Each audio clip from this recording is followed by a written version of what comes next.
Les damos la bienvenida a todas y a todos a las primeras jornadas transdisciplinares 1 y 2 de investigación y vinculación relacionadas con la pandemia y pospandemia en Argentina. En esta primera mesa vamos a hablar de las experiencias exitosas vividas durante este periodo. Tenemos a nuestro moderador, el doctor Emiliano Mariscal, quien es médico especialista en medicina general, epidemiología, quien es docente de nuestra Escuela de Medicina, titular de la asignatura de Epidemiología Crítica, Social y Comunitaria, quien justamente se graduó en Cuba y se formó y especializó en catástrofes, especialmente durante la catástrofe que ocurrió en Haití. Bien, además tenemos a nuestro querido compañero Víctor Bazán, quien también es médico generalista y es el titular de 2 asignaturas de nuestra escuela: Desgaste y Envejecimiento y Medicina Legal. Y finalmente queremos presentarles a Analía Rearte, quien es pediatra, epidemióloga, hizo su maestría en efectividad clínica con orientación en investigación y gestión, es vicepresidenta de la Sociedad Argentina de Vacunología y Epidemiología y es profesora adjunta de nuestra escuela de la asignatura de Prevención, Investigación y Acción en Salud y también de Epidemiología Crítica, Social y Comunitaria. Pero en este momento se encuentra de licencia desde enero de 2020 porque en este momento es directora nacional de Epidemiología e Información Estratégica del Ministerio de Salud de la Nación, así que le damos la bienvenida a esta mesa maravillosa con la que arrancamos esta jornada.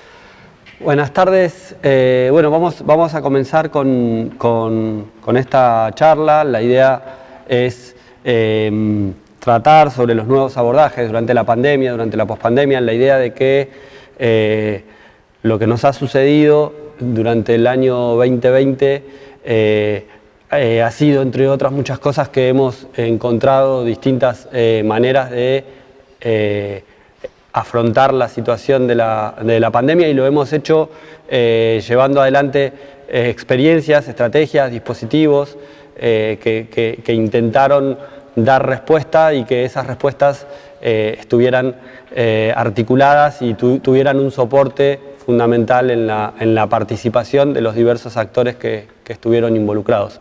En esa línea, con esa idea,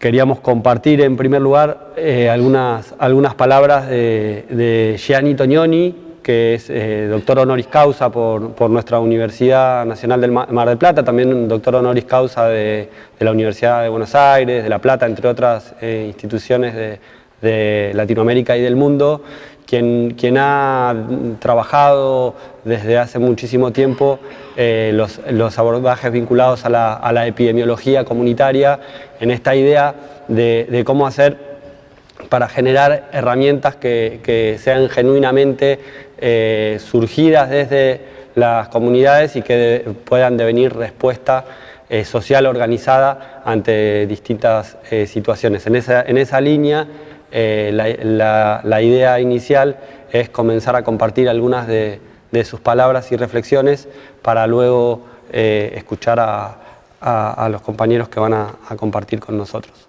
Oportunidad de compartir, aunque sea de lejos, una reflexión que es, según mi opinión y la experiencia también que tengo en Italia después de estos años de pandemia, de todo, es que pienso que este tema de la relación que se pone entre una experiencia de pandemia, es decir, de algo que es global, que se ha dicho ha sido un evento efectivamente nuevo en el escenario de la salud, por eso que por la primera vez en un mundo global, la globalización se ha expresado no como algo que amplía los espacios y los intereses del mercado, sino que se propone como un ataque a esta libertad de comunicación del mercado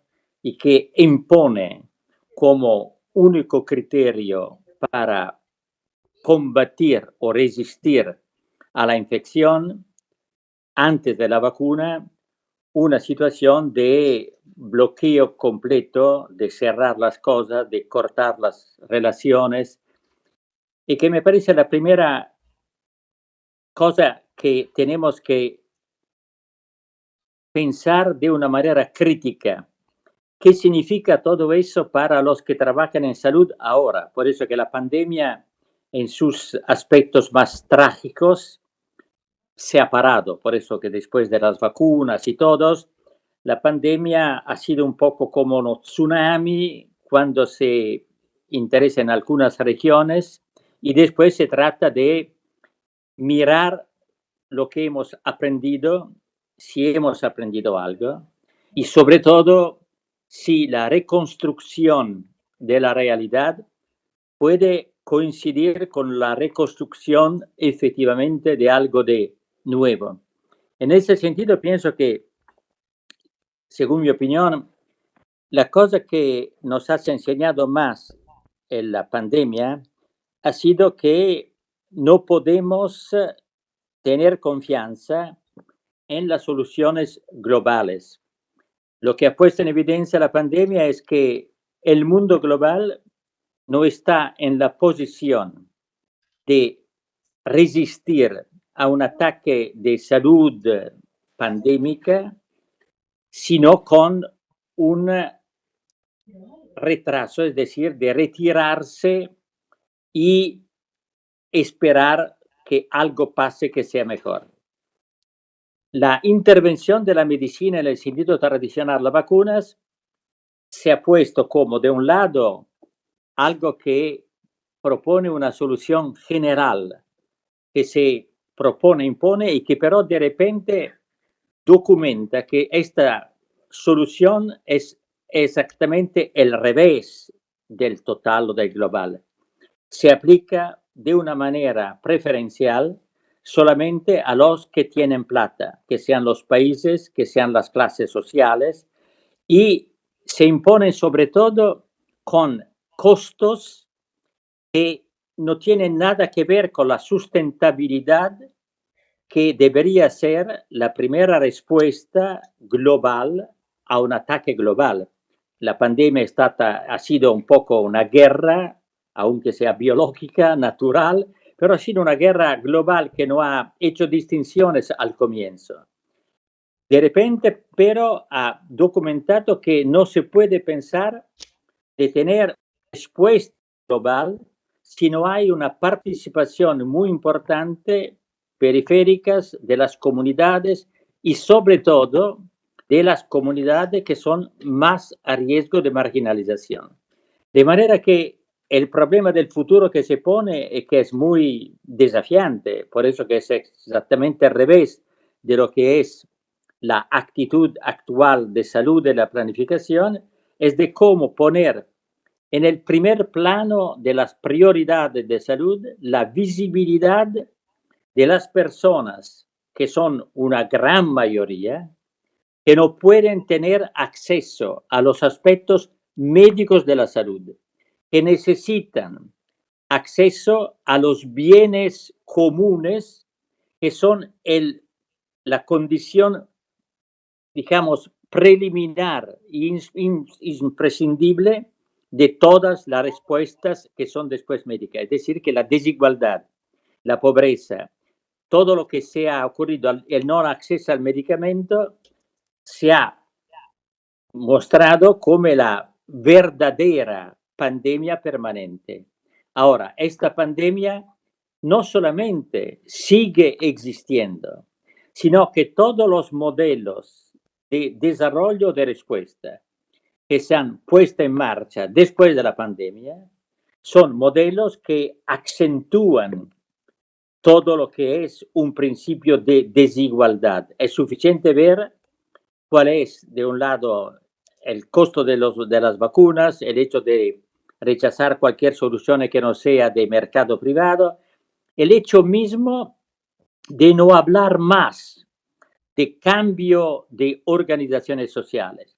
Y el interés, y concluyo este primer punto, de este seminario es de ponerse efectivamente a pensar si, y eso es mi convicción, que si es posible que el punto de salida y el centro de la atención deberían ser efectivamente las comunidades reales de la ciudad, es decir, que el mundo global necesita realidades muy limitadas, locales, bien diferenciadas, que sepan efectivamente, dentro de sus lugares, identificar cuáles son las prioridades que pueden ser sociales, económicas, culturales, todo el problema de las minorías, todo el problema de los enfermos mentales. Es decir, cada comunidad debe aprender un principio muy importante, que mientras los derechos universales pueden aplicarse solamente a partir del local, por hecho que en el local se identifican todas las necesidades de las personas y se puede planificar respuestas o monitorear las no respuestas, mirar a soluciones que vienen desde arriba, desde afuera, y que pretenden de dar soluciones unívocas, son trampas por el hecho que distraen la atención de lo que es efectivamente la vida real de las personas. De manera que toda la experiencia de la epidemiología que hemos llamado a un punto comunitaria, que no significa una epidemiología hecha por los epidemiólogos en las comunes. La epidemiología comunitaria es que dice, mira, las comunidades son sujetos que producen conocimiento. Si no hay comunidades que producen conocimiento que se pone en diálogo con los que tienen los conocimientos, las evidencias, evidentemente las respuestas de las evidencias, como se dicen, pasa rápidamente y las personas que tienen los problemas para los cuales no hay una respuesta evidente, se quedan o se encuentran sin respuestas. Repito, el modelo que en Argentina es muy importante, pero también en Italia, que ha sido el país donde la psiquiatría ha hecho más éxitos en el pasado, si uno ve la psiquiatría y todos los problemas que están alrededor de eso, es decir, todas las personas que no tienen autonomía de vida, ninguna de estas personas tiene una respuesta médica, tiene una respuesta de relación, tiene una respuesta de comunidad. Y si las comunidades no deciden de poner recursos, tiempos, atención a buscar, no pretender detener, de buscar soluciones, evidentemente la situación de la pandemia permanente, de la desigualdad, de la marginalización, de la exclusión, va dominando todo lo que pasa en el futuro.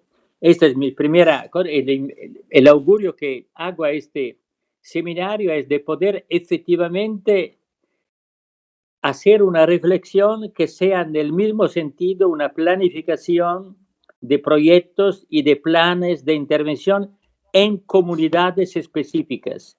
Es importante porque las comunidades son los solos lugares donde se pueden también experimentar algo. Si no hay soluciones, es inútil buscar soluciones generales.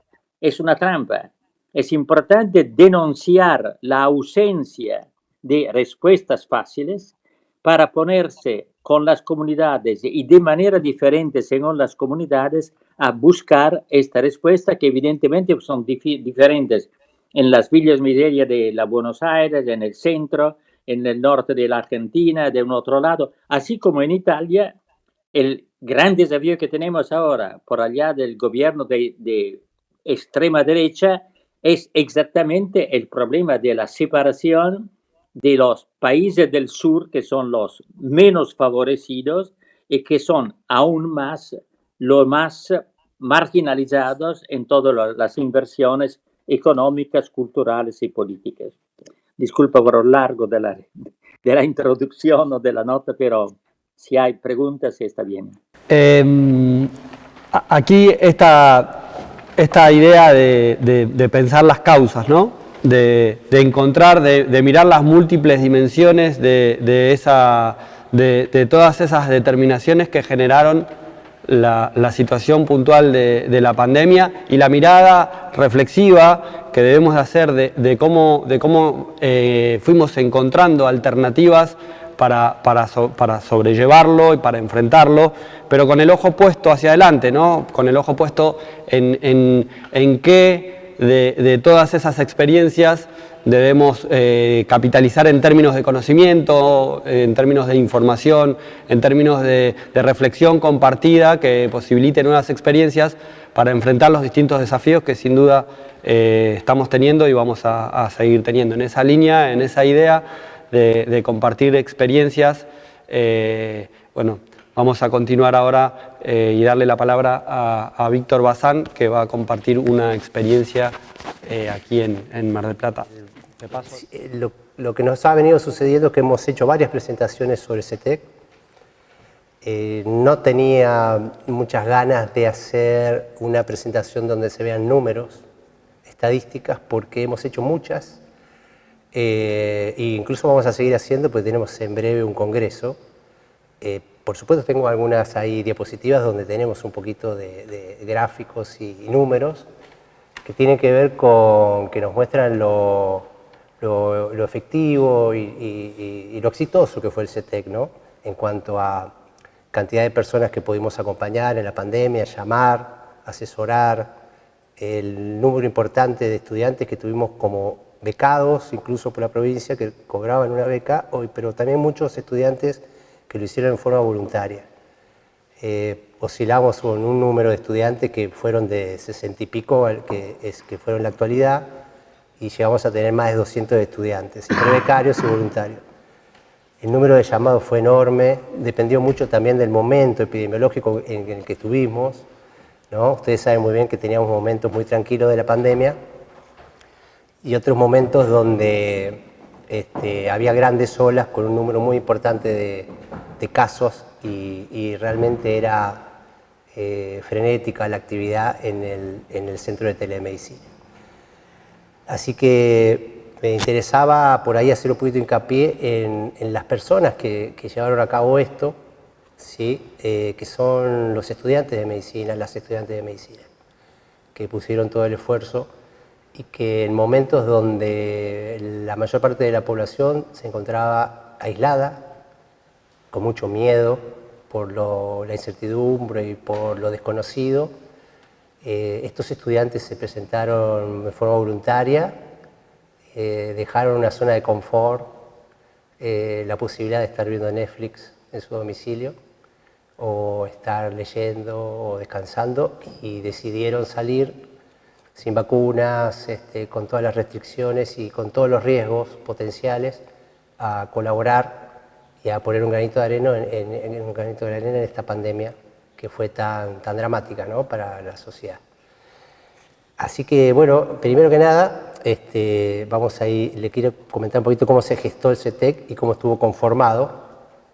Durante esta pandemia, los establecimientos de enseñanza de medicina tuvieron que adaptarse a la situación e implementamos lo que era la educación a distancia, ¿no? Virtual, con distintas plataformas, como Zoom, Google Meet, a través de Moodle.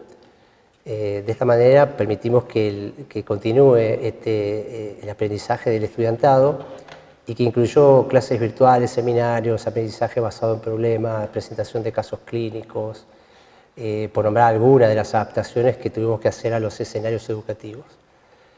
En la Escuela Superior de Medicina también se implementó la telemedicina. En esta se capacitó a estudiantes para dar seguimiento y apoyo a pacientes enfermos por COVID-19, sus familiares y sus contactos estrechos, por vía telefónica y bajo la supervisión de docentes de la institución. El Ministerio de Salud de la Provincia de Buenos Aires promovió la implementación de dispositivos de apoyo al sistema sanitario. Estos dispositivos de apoyo, como fueron los centros de telemedicina COVID-19 universitario, nosotros usamos la sigla CETEC-U, y esta iniciativa tuvo como objetivo principal cortar la cadena de contagios, ¿sí? Cortar la cadena de contagios de la enfermedad mediante la detección precoz de casos sospechosos de COVID-19, como así también el seguimiento y el acompañamiento a contactos estrechos de casos positivos. Es así que la Escuela Superior de Medicina decide plegarse a esta iniciativa implementando el dispositivo CETEC-U, y una vez hecha toda la logística, la parte material, la infraestructura, se instalaron las computadoras, las líneas telefónicas.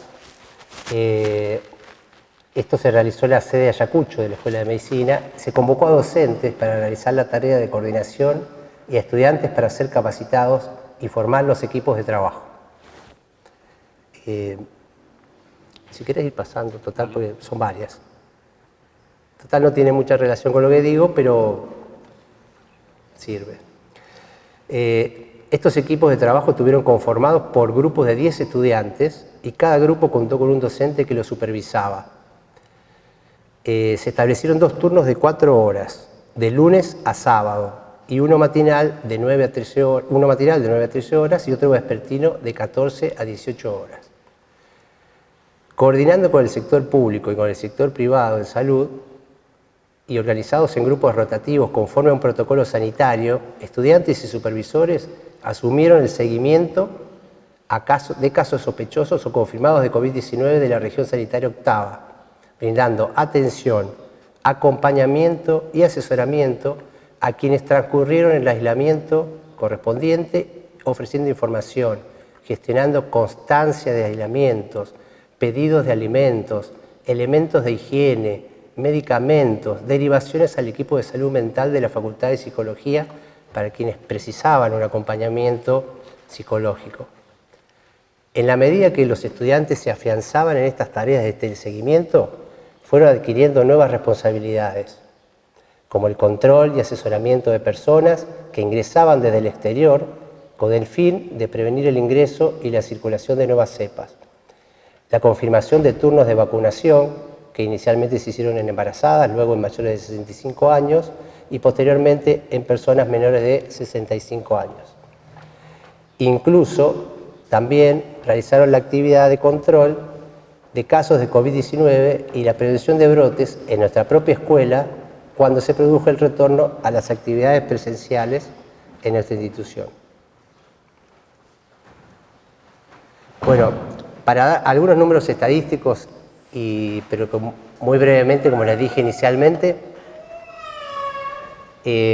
por ejemplo, ahí en este gráfico lo que vemos es el inicio del CETEC se dio los primeros días de agosto del 2020.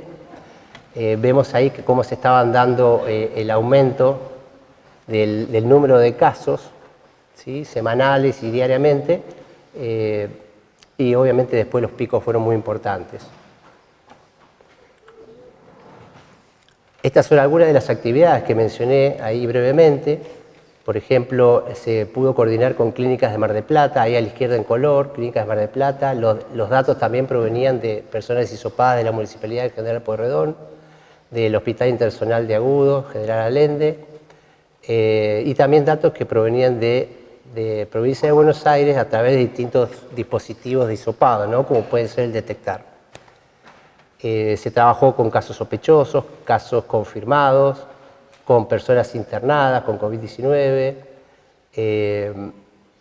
y ahí abajo, donde dice detectar y mujeres embarazadas, son distintos programas que después se fueron agregando posteriormente, que no era solamente el trabajo del seguimiento y acompañamiento de personas con COVID y en aislamiento, sino también comenzar a trabajar con la vacunación, primero con mujeres embarazadas, después con personas mayores de 65 años. Y una etapa que fue también muy compleja porque se nos asignó el control de personas de la región sanitaria octava que ingresaban del extranjero, Ustedes recordarán, ¿no?, todas las restricciones que existían para ingresar al país y el gran temor que existía porque las cepas nuevas se originaban en Europa y se introducían al país justamente por los viajeros. Así que el trabajo del CETEC también consistió en asegurarse de que estas personas estuvieran aisladas, de que estas personas tuvieran provisiones de alimentos, que estas personas recibieran un hisopado para poderlas enviar después a su domicilio. Y fue una etapa bastante difícil debido a que ya había transcurrido bastante tiempo de la pandemia y las personas que llegaban del extranjero no deseaban mantenerse aisladas. Siguiente. Acá hay algunos datos muy breves, porque nosotros hicimos muchos datos de periodos, de distintos periodos, y por ejemplo llegamos a tener 820 llamadas por día, por ejemplo en el periodo del 2020, de agosto a octubre, en el periodo de noviembre 268 llamadas por día, totalizando por ejemplo en ese periodo primero unas 44.000, cerca de 45.000 llamadas. Es decir que fue realmente un trabajo muy duro, muy arduo, y que tenía que ver con la situación epidemiológica que estábamos viviendo en ese momento. Pero a mí lo que me gustaría es, más que nada, hablarse un poquito sobre los estudiantes. Por eso la mayor parte de las diapositivas que coloqué son de ellos, ¿no? Además del manejo clínico en una situación real y de la correcta identificación de casos, los estudiantes se encontraron con un panorama que iba más allá de lo biomédico. Se encontraron con el temor de las personas de tener una forma grave de la enfermedad, el duelo de los familiares de personas fallecidas a causa de COVID-19, incluso con la imposibilidad de despedir a este familiar, la negación de la pandemia debido a la desinformación proveniente de los medios de comunicación y de las redes sociales. Entonces los estudiantes entendieron que durante esta actividad de la pandemia de 2019, la pandemia no solo afectaba al cuerpo de la persona que estaba contagiada, sino que también producía un sufrimiento emocional y que no solo afectaba al individuo, sino que también estaba afectando a la comunidad en su conjunto. En términos de una institución de formación como la universidad y un modelo pedagógico, y un modelo pedagógico basado en competencias, podríamos preguntarnos qué conocimientos y habilidades se pusieron en juego y se aprendieron. Dentro del CETEC había una gran heterogeneidad de estudiantes debido a su nivel de avance dentro de la carrera, dándose una diferencia significativa entre quienes ya habían cursado alguna instancia de práctica y quien aún no. A pesar de ello, ante el desafío de tener que manejar una entrevista que seguía una normativa, en este caso los protocolos COVID para teleasistencia que había organizado la provincia de Buenos Aires, hubo una fuerte puesta en práctica y en valor de las habilidades comunicacionales.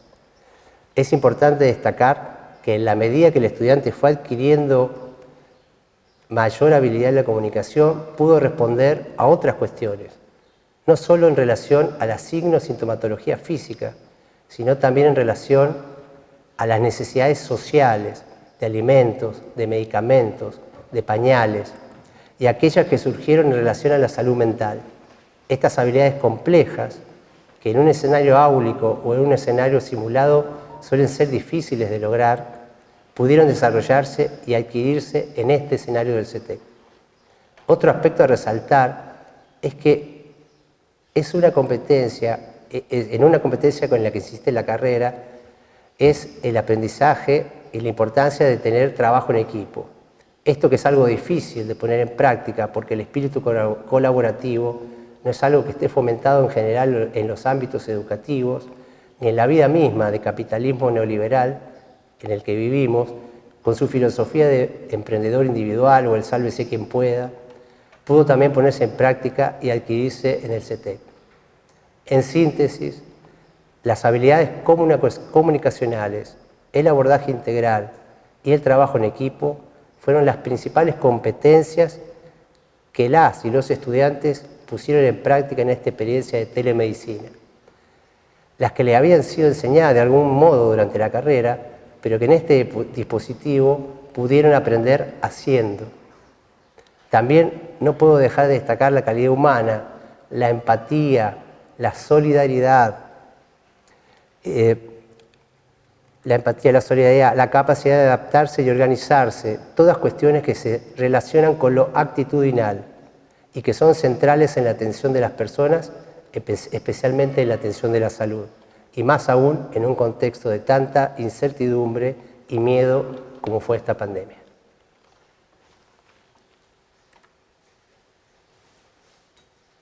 Y estas son fotos de los cientos de estudiantes que pasaron por el CETEC, y que si bien en momentos tuvimos más de 200, en otros momentos 100, terminamos con 60 en la última etapa. Hoy es el primer día, o mejor dicho, el último día de CETEC. Hoy en noviembre finaliza. Fueron 2 años, un poquito más de 2 años, 2 años y algunos meses del Centro de Telemedicina. Y bueno, la verdad que para mí fue un placer coordinar a este grupo humano de docentes y estudiantes, y lo que siempre nosotros nos da mucha esperanza y nos da mucha alegría ver estudiantes que tienen todas estas actitudes, ¿no? Y esta solidaridad en un contexto tan complejo como fue la pandemia.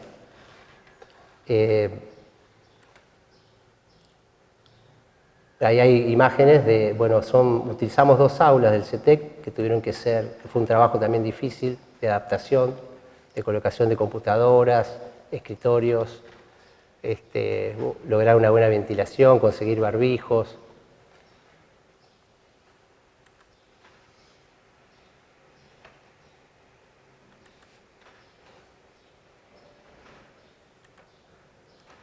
Por eso quise colocar fundamentalmente estas imágenes de los y las estudiantes.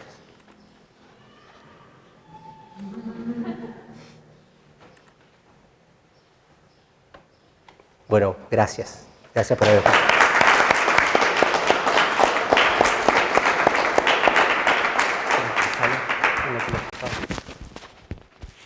Muchas gracias. Esto de la realidad como oportunidad de aprendizaje, ¿no? Y la doble importancia, por una parte, la importancia de que sea un contexto real, el contexto en el cual se forjan esas actitudes, esos valores, esos principios también, que sin duda trascienden la mera transmisión de información, ¿no? Y también lo pensaban en la responsabilidad social, ¿no? En la responsabilidad de sentirnos actores que contribuimos a que los procesos de cuidado se lleven adelante, y creo que la experiencia que nos has compartido y el orgullo que se siente en tus palabras por lo vivenciado y por trabajar codo a codo con los estudiantes y los docentes, creo que son muestra del impacto que verdaderamente ha tenido esa acción, así que muchas gracias por compartir. Vamos a continuar ahora y vamos a escuchar a Analía Rearte, que prometió no llorar. Sí. Tengo algunos problemas de cada vez que hablo de la pandemia me quiebro, así que cualquier cosa paso esta palabra. Aviso. No, bueno, yo les iba... Tremendo lo que acabas de contar, porque tengo algunas experiencias en base a eso para cerrar todo esto que me parece que está buenísimo. Yo lo que les iba a contar desde el Ministerio de Salud de la Nación, en realidad nosotros cuando surge todo esto y en complemento con esta forma de hacer rastreo, control, intentar interrumpir la transmisión, nos encontramos desde el Ministerio de Salud de la Nación con una situación tremendamente rara, desconocida para todos, en el cual no teníamos vacuna, en el cual nosotros veíamos que a medida que aumentaban los casos, lineal y directamente aumentaba la internación y aumentaba la muerte. No había lineal. Sabíamos que pasaba esto, cuando tenés más de esto se te va a complicar y acá la gente se empieza a morir. En ese contexto, lo único que surgía como posible medida eran las medidas sanitarias. una medida sanitaria que ahora todos hablamos de aislamiento y demás, pero si yo te decía antes de la pandemia poner en cuarentena a personas, creo que lo hicimos en Chubut con Janta, cuando hubo transmisión interhumana, pero tuvo que intervenir la justicia y la policía. Medidas extremas que nosotros teníamos que tomar en un país federal, con realidades totalmente distintas, en la incertidumbre total. Y me parece que lo que la pandemia sí nos dejó y que espero que capitalicemos y que no perdamos es esta capacidad de trabajo, por lo menos en 2020, cuando todos nos queríamos todavía, interdisciplinario, interministerial, intersectorial, que se generó genuino, rápido y realmente de apoyo de todos con todos. Nosotros en todas las reuniones que teníamos nacionales y que se fue replicando a nivel provincial y jurisdiccional, todos los ministerios, todos a disposición, las universidades ni que hablar, fueron un pilar fundamental, tanto para investigación como para terreno, para todo, digamos, ¿no? Y en ese contexto surgía el problema de que teníamos que frenar los casos y teníamos que frenar la transmisión, y todas las provincias diseñaron distintos operativos como los CETEX y demás, y nosotros habíamos empezado a tener muchos casos en barrios vulnerables que no era fácil aislar, que no era demás, entonces dijimos, esto falta algo más, y entonces ahí pensamos esto que se conocieron como los operativos detectar, que después fueron diseñándose de distintas maneras, pero que originalmente los implementamos desde Nación en conjunto con ese momento, con provincia y con Cava, porque todo empezó en el AMBA, si se acuerdan. Y el objetivo del operativo detectar, ¿cuál era? Era justamente esto, tenemos que ir a terreno, tenemos que primero involucrar a toda la sociedad civil de ese barrio, a todos los referentes locales, comunitarios de ese barrio, porque nosotros sabemos que lo que tenemos que hacer es que la gente deje enferma y los contactos estrechos dejen estar en contacto con otro, pero hay un montón de otras situaciones que nosotros no conocemos, no sabemos cómo llegar a la gente, necesitamos que nos digan cómo hacer eso, nosotros sabíamos el qué teníamos que hacer y necesitábamos que nos digan cómo hacer eso. Esos eran los operativos detectar, era ir en un primer lugar, varias reuniones, empezamos en el barrio 31 y en Quilmes, en algunos barrios de Quilmes, después en la 21-24, en la 1-11-14, en donde hacíamos reuniones muy grandes con todos los referentes sociales, referentes políticos, religiosos. Los curas vieron que en los barrios vulnerables los curas tienen un rol muy importante, todos los referentes comunitarios y los tomadores de decisión, los funcionarios nacionales y del lugar local, en donde entre todos se definía cuál era la mejor estrategia para ese barrio, que no era lo mismo para el barrio 31 que para la 21-24, ni que hablar para algún barrio de provincia de Buenos Aires. En ese contexto la idea era, bueno, ¿cómo hacemos? ¿Qué hacemos? ¿Cómo buscamos a la gente? Porque aparte vos llamás por teléfono y decís, ¿tenés síntomas? Y la gente por ahí le parece que no tiene síntomas. Pero cuando vos vas a la casa te atiende tosiendo y no lo autopercibe con un síntoma, digamos, no era que te mentía, digamos, ¿no? Entonces dijimos, bueno, vamos, porque cuando vas casa por casa es muy distinto que cuando te llaman por teléfono. ¿Y qué hacemos cuando encontramos gente con síntoma? ¿Y qué hacemos con...? Bueno, llevemos el diagnóstico. Se crearon dispositivos para que el diagnóstico estuviera ahí presente en los barrios, para que la gente no tuviera que trasladarse. Y además, bueno, después que los diagnosticamos, ¿qué hacemos? Entonces, a partir de ahí se generaron los centros de aislamiento, que también era fundamental la intervención de la comunidad. ¿Por qué? Porque uno va y se piensa que voy, te llevo y no pasa nada, y hay un montón de cosas que nosotros no conocemos, de relaciones, de angustias, de miedos, de desconfianzas con el sistema, que solo lo conocen los referentes locales y que sin ellos es imposible de llegar adelante nada. Entonces, realmente estas cosas que sucedieron en estos barrios vulnerables, principalmente del AMBA, y que después fuimos recorriendo en distintas provincias intentando reproducir esta situación de la comunidad involucrándose, que es lo que siempre lo decimos, digamos, en la teoría, ¿no? Cuando nosotros damos clases, cuando empezamos y cuando decimos y la comunidad y la epidemiología comunitaria, y después cuando te encontrás decís, bueno, ¿cómo llevo adelante esto? La realidad es que es muy difícil y es complejo, y yo creo que lo que la pandemia hizo, por lo menos con nosotros ahí, fue realmente llevarlo a la realidad, porque todos lo necesitábamos, ¿no? Y la verdad es que uno cuando ve ahí los resultados, por supuesto que hemos tenido en alguna jurisdicción, por ejemplo, X, que habían invitado antes de hacer las reuniones con la comunidad, porque no eran muy afines al gobierno de ese momento, invitaron, por ejemplo, estudiantes de alguna universidad privada para que vayan por las calles a buscar gente, y que el resultado fue, por supuesto, nulo, digamos, ¿no? No había una sola persona que le abra la puerta. Entonces, realmente entender la importancia de eso es fundamental. Lo mismo sucedió en el interior, cuando tuvimos muchos casos en el barrio Toba, que fueran realmente los referentes de ellos, y no los pudimos aislar. ¿Y por qué no se pueden aislar? Porque hay ciertas situaciones de ellos, de creencias, de forma de ser, que no se pueden aislar. Entonces, uno no puede ir con su no, tenés que ir a aislar, aislar, aislar y pasar por encima. Hay que entre ellos encontrar cuál es, entre todos juntos, cuál es la mejor solución a eso, que no es por ahí la que uno piensa, y hay que tener esa flexibilidad de entender eso. En La Rioja, que está invitado Eduardo Bazán, que es el director de epidemiología de La Rioja, tuvimos una experiencia muy linda porque en Chamical, que era una de las ciudades que más se vio afectada en el principio, la intendente era agente sanitario. Y la intendenta se puso al hombro todos estos operativos. Y la verdad es que salió bien en todos los sentidos, porque se limitó la transmisión y realmente funcionó muy bien. Así que realmente esto sucedió, esto pasó en pandemia porque hubo una necesidad de todos nos dimos cuenta que esa es la forma de trabajar. El gran desafío me parece ahora que es cómo continuar implementando esto cuando ya cada uno está en su tema, cuando pasan 800.000 cosas alrededor, cuando ya dejas de tener.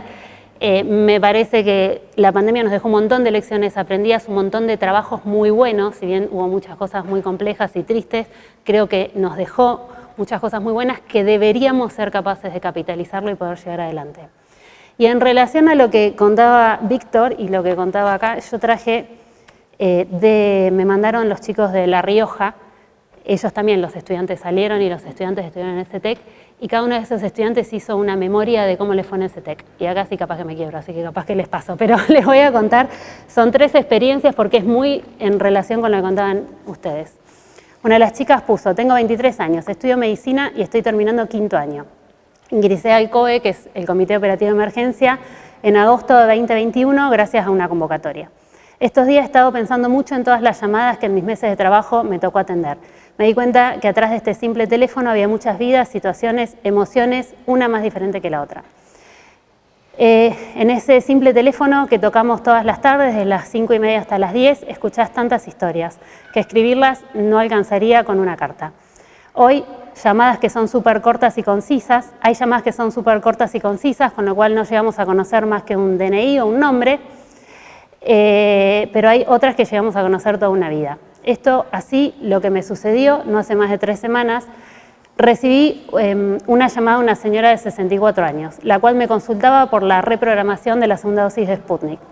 La mujer, muy afligida, llamaba porque quería esa segunda dosis y yo lamentablemente no tenía nada más que hacer que llenar un formulario. ¿Se acuerdan que en agosto la segunda dosis estaba complicada? Eso es lo que pensé en ese momento. Un simple formulario es la única solución que le puedo dar. ¿Solo eso? Es ahí cuando la llamada dejó de durar 2, 3, 4 minutos para pasar a durar 30. Donde ella me contó sobre su enfermedad, tenía diabetes tipo 2, no había podido asistir a su turno porque estuvo internada, casi pierde la pierna por una gangrena, me contó que además sufre trastorno de ansiedad y depresión. Relató que estas patologías que la están matando de a poco aparecieron desde que falleció su hija, que falleció a los 23 años de lupus. Ella no podía perdonarse no estar con ella y cuando se fue tan de repente empezó con todo esto. Esta mujer pasó de estar enojada a llorar, a recuperarse y finalmente a agradecer antes de cortar el teléfono feliz. Todo eso pasó en 30 minutos, tantas emociones en 30 minutos, aunque no lo creas, es así. Es ahí cuando me di cuenta que en el 0800 no somos un simple operador que se llena de formularios, nosotros somos ese nexo entre la pandemia y las soluciones. Somos ese oído que muchas veces no tienen las personas. Ellos confían en nosotros sin conocernos. Por eso te doy las gracias por este puesto de trabajo, porque en situaciones como estas, en las cuales me siento útil para el prójimo, donde puedo volver a mi casa con la sensación de que hice un bien. Esa es una de las experiencias. Otra.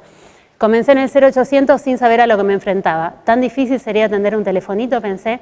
La teoría era fácil, pedir un DNI, llenar un formulario, luego guardar. Pero nadie me explicó el significado de interactuar con una persona desconocida, llena de temor y con la necesidad de pedir ayuda a través del teléfono.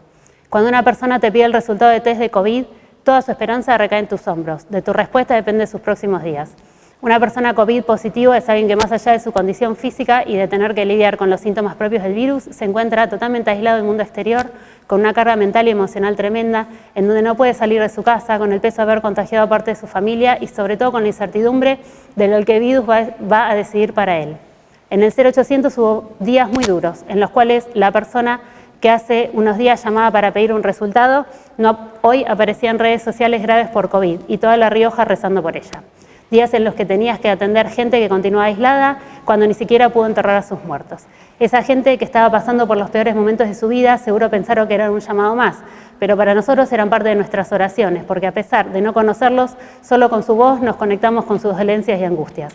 Fuimos a veces blanco de ira, desesperación y hasta recibimos insultos, pero la gran mayoría de las veces fuimos los dichosos receptores de agradecimientos y bendiciones. Esta pandemia nos tocó ser el nexo entre la ciudadanía y las áreas encargadas de atención.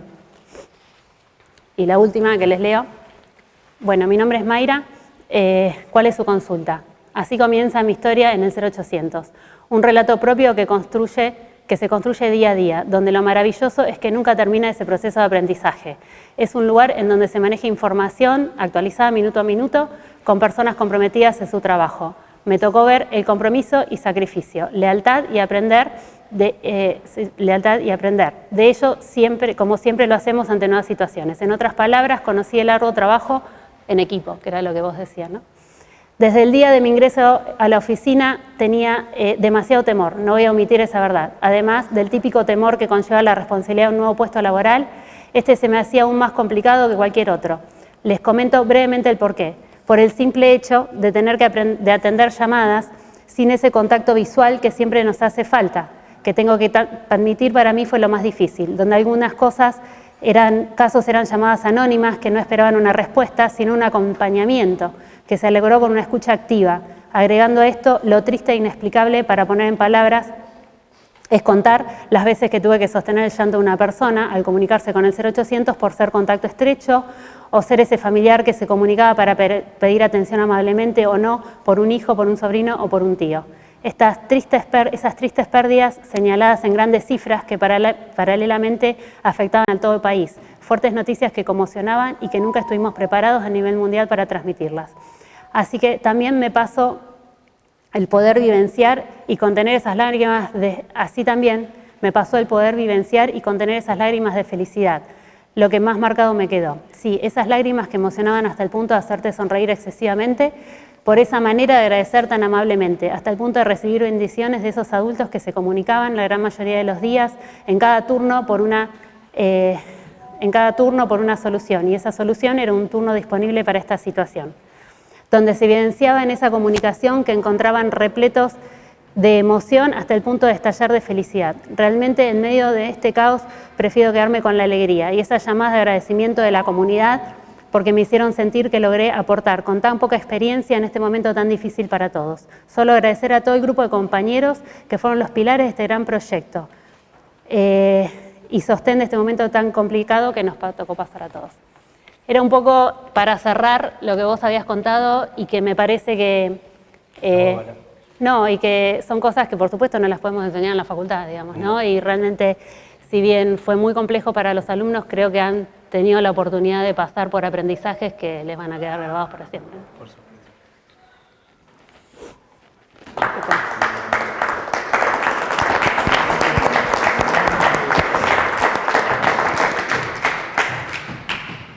Bueno,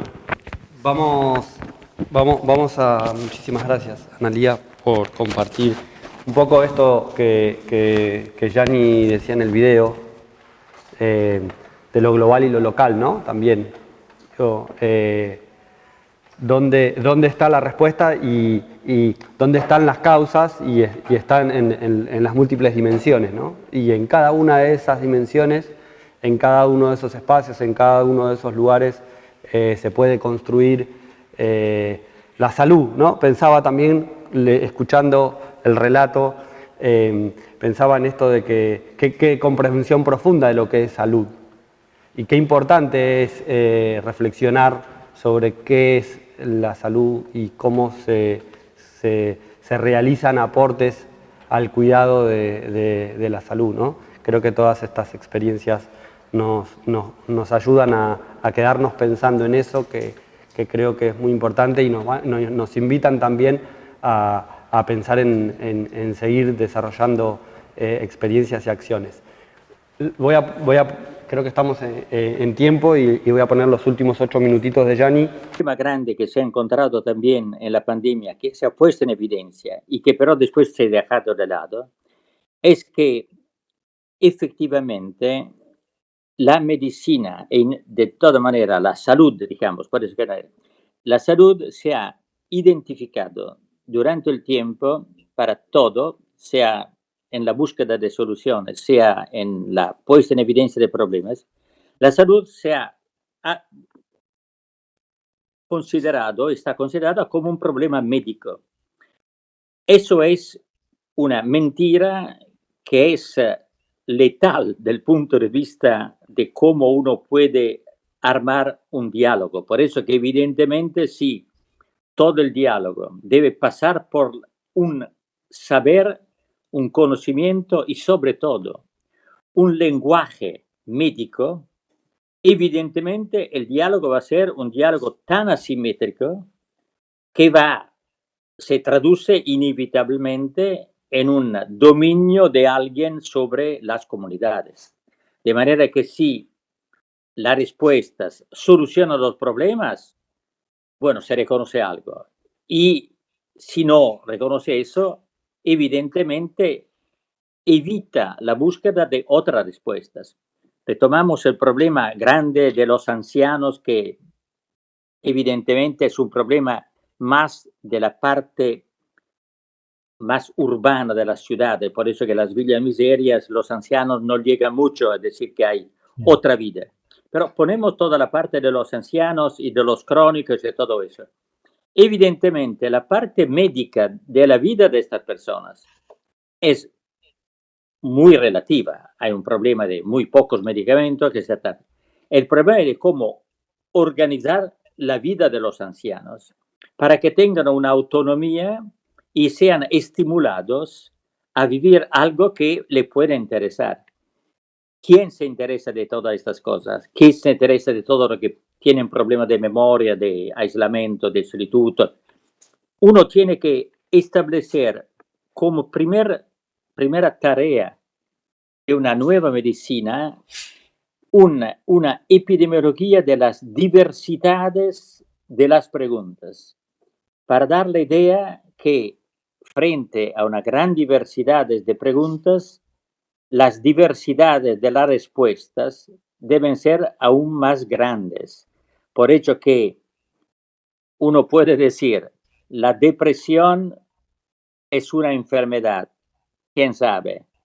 Pero si uno después ve cuántas son las causas de la depresión, entendida en tantas cosas, que puede ser la depresión de los jóvenes, por ejemplo, depresión frente al futuro, de una depresión de no tener una perspectiva de vida, de no tener un motivo de luchar, de tantas cosas. Bueno, la depresión es un mundo. Las respuestas, la medicina la da solamente con un tipo de medicamento, nada más. El decir, le damos tiempo a estas personas, pero las personas son diferentes y nosotros, los médicos, que pensamos de darles tiempo, somos diferentes. Hay médicos que son interesados y capaces de dialogar y intercambiar el tiempo. Otros que no lo quieren, no son capaces. Y es importante de hacer esta mapa de los problemas de manera de efectivamente después, a nivel de la comunidad, sobre todo de las comunidades, aprender a hablar tantos lenguajes que permitan de poner en evidencia que la medicina es parte de una investigación que es de la comunidad. Y la comunidad significa de la sociedad. La pandemia al final en principio ha dado la idea que el problema era de la sociedad en todos los países, desde la China, que ha cerrado las ciudades, nadie sabe lo que ha pasado. En la Italia, en todo. los países han sido cambios sociales que se han manifestado mucho en estas naciones, y ahora tenemos que tomar en serio este aspecto que la medicina de actores, las alianzas de los médicos con actores sociales. En la epidemiología comunitaria se ha aprendido mucho cuando se decidió que las promotoras de salud, es decir, los miembros de las comunidades que estaban con la comunidad, eran efectivamente la parte más importante de la intervención médica, mucho más que el médico. Por eso que el médico le daba la receta, pero todo el seguimiento, todo lo que podía ser la evaluación era efectivamente de los miembros de la comunidad. Yo pienso que sería muy desafiante con este seminario si una tarea fuera de imaginar, si sea capaz, de, digamos, escribir, pensar un manual, en el sentido de cómo uno podría hacer cuál sería la narración por parte de los médicos de todo lo que ha pasado en la pandemia, dejando de lado todos los datos, cuántos millones de muertos, todos estos datos están en todas las revistas, son en contradicciones uno con el otro, nadie tiene información. Pero si uno dice, ¿cuál ha sido la experiencia con tus palabras? Olvídase de cuántos son los muertos, los enfermos, eso lo sabemos, más o menos, con toda la incertidumbre. Pero ¿cuál ha sido y cuál es efectivamente el plan que imaginas en el futuro? De manera que los médicos y todos descubren con eso si tienen un lenguaje, una memoria, una capacidad de hacer una narración de lo que ha pasado con una mirada hacia el futuro. Si se hace este ejercicio de lenguaje, sería un poco como si somos alumnos de una escuela primaria, que es el problema que tenemos, y dice, las primeras veces que te dicen, ahora, usted tiene que escribir un tema que usted dice cuál es su futuro. Y los niños están motivados, provocados a decir lo que pueden. Yo pienso que los médicos deberían, desde el punto de vista de la concepción de cuál es la medicina y cuál es efectivamente las cosas que necesitan cambiarse, considerarse como alumno de una, si no primaria, secundaria, y que pero tienen el desafío de escribir en su cabeza, ante de todo, y después también, si es posible, en libros, cuál es efectivamente un futuro, si hay palabras para expresarlas, si necesitan palabras distintas, con cuál aliados quisieran enfrentar el futuro, sea con economistas, con quién. ¿Quién son los aliados y los adversarios de estas cosas?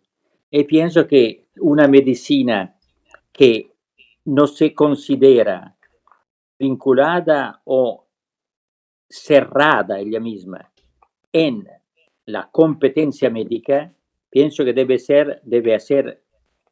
tener el coraje de considerarse una disciplina o una parte de la sociedad que efectivamente tiene que crearse un lenguaje que permita el diálogo del cual tú decías antes, como uno de los puntos que tenemos que efectivamente implantar en nuestras sociedades.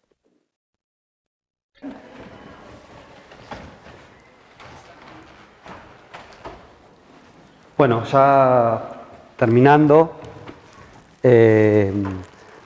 abordajes en pandemia y pospandemia nuevos, decía el título, yo decía, pero me preguntaban, ¿nuevos? ¿No? Y esto de solo el amor convierte en milagro en barro, ¿no? ¿Qué hacemos con lo que vivenciamos para devenir mejores y cómo tenemos la responsabilidad de sentirnos cada uno en cada lugar sujetos de transformación para engendrar futuros mejores, ¿no? Muchas gracias. Gracias.